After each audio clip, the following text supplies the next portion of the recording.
Ils sont tous là pour le kiosque d'Europe 1, Marion Calais et ses régions, Jean-Philippe Ballas et Le Monde, Axel de Tarlet et les chiffres, Eva Rock devant la télé. Bonjour à tous. Bonjour. On commence avec vos quotidiens nationaux. La une du Monde, une belle place dans le Figaro. Vos journaux prennent un peu de hauteur ce matin et rendent largement hommage à René Girard. C'était René Girard, titre sobrement le Figaro. Libération lui consacre une double page. Pensée dernière. René Girard, la violence démasquée, c'est cette fois la une de la Croix. Bon, après on descend brutalement de plusieurs niveaux. Place à Karim Benzema, toujours dans l'IB. Sextape, Benzema et Valbuena renvoyés au vestiaire. Le titre le plus étonnant dans l'équipe à propos des deux joueurs, ils se respectent vraiment. Qu'est-ce que ça aurait été s'ils ne se respectaient pas ? Karim Benzema, attaquant de génie, devenu médiocre défenseur, écrit le Figaro, qui nous parle aussi d'économie à la une. Croissance, chômage, déficit. Bruxelles douche l'optimisme de Hollande. La Commission estime en effet que la France ne réduira pas son déficit public à 2,7% en 2017, comme promis. Alors ceux qui chercheront une nouvelle plus réjouissante se tourneront vers les Échos. Croissance, l'Europe tient le cap de la reprise. Bon, bonne nouvelle relative pour nous car l'écart France-Allemagne se creuse encore. Et puis aujourd'hui en France, nous pose une question que je vous pose les amis. Parlez-vous l'égalité ? C'est l'apostrophe. Les femmes, ouais, c'est ça. l'apostrophe. Ah, elle apostrophe. Et alors que le Haut Conseil à l'égalité vient de dévoiler un guide qui suggère au service public les mots à utiliser pour ne pas discriminer les femmes. Alors allons-y. Si je vous dis, écoutez bien, Madame le directeur, à l'occasion de la journée de l'entrepreneuriat féminin, nous aimerions vous faire rencontrer des artisans de ce mouvement. Qu'est-ce qui cloche dans cette phrase ? Artisane.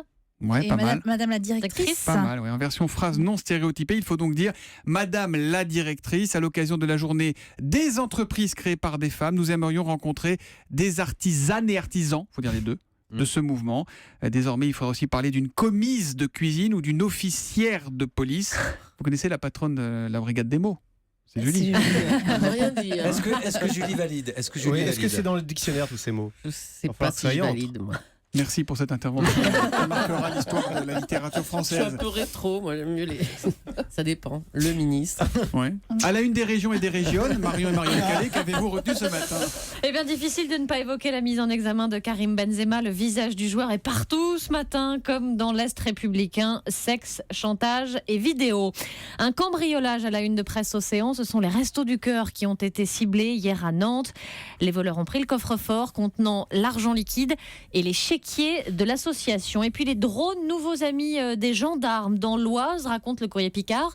Les forces de l'ordre expérimentent l'utilisation de drones pour surveiller les routes. L'histoire du jour a du mal à marcher sur ses deux jambes. Vous l'avez repéré sur le site internet de la Voix du Nord. Oui, nous sommes à Roubaix, lundi soir, aux urgences. La petite Olympe, 5 ans, se plaint d'une douleur persistante à la cheville. L'interne qui l'examine diagnostique une entorse grave à la cheville droite. Il pose un plâtre, la fillette rentre chez elle, sauf qu'une fois à la maison, elle continue de se plaindre. Il faut dire que le plâtre a été mis sur sa jambe valide, la gauche. Et l'affaire n'a pas du tout fait rire la famille, parce que c'est vrai qu'on a un peu envie de se marrer. Au retour aux urgences, le grand-père assure que personne ne s'est excusé. La fillette a été replâtrée, certes, mais... Ils ont fait les bras, non ? Cette fois, la bonne jambe. Mais la famille estime avoir été mal reçue à l'hôpital. Aujourd'hui, elle veut que l'hôpital s'excuse. Ce sera fait, assure la direction de l'établissement dans la Voie du Nord, évoquant notamment le fait qu'au moment de plâtrer, la fillette aurait tendu le mauvais pied. Oh, bah, 5 ans, la pauvre. Ouais. La pauvre, pas la pardon, pauvre. pardon. Merci beaucoup. Donc, à lire sur le site internet de la Voix du Nord. On va lui plâtrer la langue à Eva Rock. On enchaîne avec la presse internationale. Jean-Philippe Ballas, ce matin, un peu de poésie. Vous nous emmenez en Inde à la chasse aux papillons, dis donc. Ouais, je vous emmène à Bhimtal, c'est au nord du pays, dans un centre de recherche un peu spécial avec deux scientifiques un peu passionnés. Ils s'appellent Varshney et Smetasek et ils consacrent leur vie, leur œuvre aux papillons, avec une idée fixe, classée, répertoriée.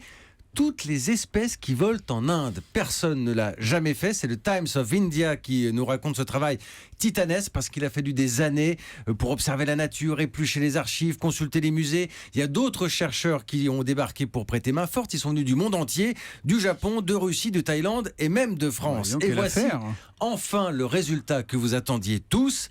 Il y a aujourd'hui 1318 espèces différentes de papillons en Inde. Les images sont magnifiques. Hein. Elles sont, alors on vous les a mis sur le compte Twitter d'Europe 1.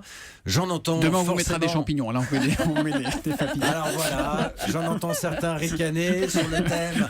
Tout ça, c'est très mignon, mais ça sert à quoi de compter des papillons ? Ça sert, Exactement. au-delà de l'aspect scientifique et poétique, allons-y, ça sert notamment à détecter la pollution dans les forêts, les rivières, en fonction des endroits où les papillons s'installent ou non. Oui, parce que eux aussi sont un indicateur de l'état de santé de la nature. J'ai lu ça notamment sur le site d'Info Quartz. Et donc, si vous voulez rêver un peu ce matin, on vous a mis les plus belles photos de ces papillons. Il y en a des jaunes, des bleus, des verts, des mauves sur le compte Twitter d'Europe 1. Tiens, poète, toi. Franchement, tiens. T'amènes à la chasse au papillon. Un peu de brassard. Obligé. Ça valait le coup. Quitter sa cage, mais sa robe neuve et ses bottillons. Et la chanson préférée de Jean-Philippe Ballas. Papillon de lumière. Voilà. Non, parce que là, il se fait une image, genre je suis chic, tout ça, je vous parle de jolies choses, je suis poète. Je quitte immédiatement ce studio. La presse économique, Axel de Tarlet, le téléphone mobile fonctionnera bientôt dans toutes les villes, on a envie de dire enfin, et c'est-à-dire aujourd'hui en France. Et voilà, parce que ce matin est publié au journal officiel la liste précise des 171 bourgades identifiées comme étant totalement isolées. C'est pas agréable de vivre dans une ville où le 06 ne passe pas, ne serait-ce que pour vous passez d'abord pour un extraterrestre, vous dites voilà, tu peux pas me joindre, et puis même pour trouver du travail, c'est pas agréable. Alors, il y a une carte interactive aujourd'hui en France où on peut regarder par exemple, Marion, je sais que vous êtes de l'Aveyron, alors connaissez-vous la ville de Calmels et Le Viala? Eh bien, elle a été identifiée comme vous lui posez une question, vous la laissez pas répondre. Je vois votre moue, donc je me dis que vous ne connaissez pas. Hein, comme l'Aveyron, on connaît pas. Et si elle vous avait répondu, je connais, il y a la 4G. Alors justement, donc on va partir du principe que cette carte est valide et que donc la ville de Calmels et Le Viala, il n'y a pas de téléphone portable. Et bien pour les habitants de Calmels et Le Viala, je vous annonce une bonne nouvelle. La loi Macron enjoint les opérateurs de faire fonctionner les téléphones portables d'ici la fin de l'année prochaine, fin 2016, dans toutes ces 171 villes. Alors ils vont passer de la 2G, obligation de passer de la 2G, enfin parce qu'il n'y a même pas de 2G, et de passer directement, le téléphone portable ne passe pas. On utilise le bebop là-bas. De passer directement à la 3G, voire à la 4G. Et puis il y a aussi, par ailleurs, il y a 2371 villes où là, la 3G ne marche pas, c'est-à-dire qu'on ne peut pas faire d'internet mobile, mais on peut parler, voilà. Et donc ça sera d'ici juillet 2017. Tout ça pour dire que les politiques peuvent encore agir sur le quotidien de chacun. Voilà. C'est pas mal, c'est un peu une bonne nouvelle tout pour ça. Le Calmels et Le Viala. Je ne sais pas comment on appelle les habitants de cette ville. Les Calmelsiens, les gens. On appelle les gens. Voilà. On a un tweet d'un ami de Jean-Philippe Ballas. Cindy Sander à 6h20 sur Europe 1. Je pensais que ça n'arriverait jamais. Tweet Nico TSB avec le hashtag. Moi non plus. On va se rattraper tout de suite avec la télé ce soir. Avec les premières notes de ce générique, vous devriez trouver de quelle émission il s'agit. Ah oui, je sais. Ah oui. Apostrophe. Exactement. Rachmaninoff. Et Apostrophe qui a duré quand même 15 ans, de 1975 à 1990. Et ce soir, ils font une émission spéciale. Alors, c'était une machine à faire vendre les livres qui était présentée par un passionné, Bernard Pivot. Et alors, il a accepté le temps de cette émission de commenter en fait tous les grands moments de ce rendez-vous hebdomadaire qui était quand même très enfumé et très alcoolisé quand vous retrouvez ces images. Alors, c'était une émission littéraire pas barbante. Et je reste poli. Voilà. Exactement, moi aussi. Et on a retrouvé un extrait avec Pierre Desproges qui évidemment fait son show.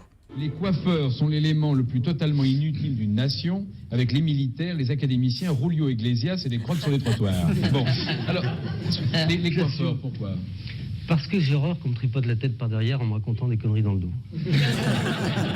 C'est un best-of en fait ce soir. C'est un vrai best-of, mais c'est commenté par Bernard Pivot qui retrouve en fait ces extraits parce qu'on sent qu'il n'a pas été mis au courant des extraits qui avaient été choisis. Et donc vraiment, il est un peu pris par surprise. Et alors évidemment, on se régale à revoir les diatribes entre intellectuels qui sont toujours sur le fond et pas sur la forme, sans parler des écrivains prestigieux qui sont tous passés par là, de Solzhenitsyn à Nabokov, en passant par Marguerite Duras. Et puis surtout, c'est que j'ai découvert un Bernard Pivot qui était vraiment plus coquin que je n'imaginais.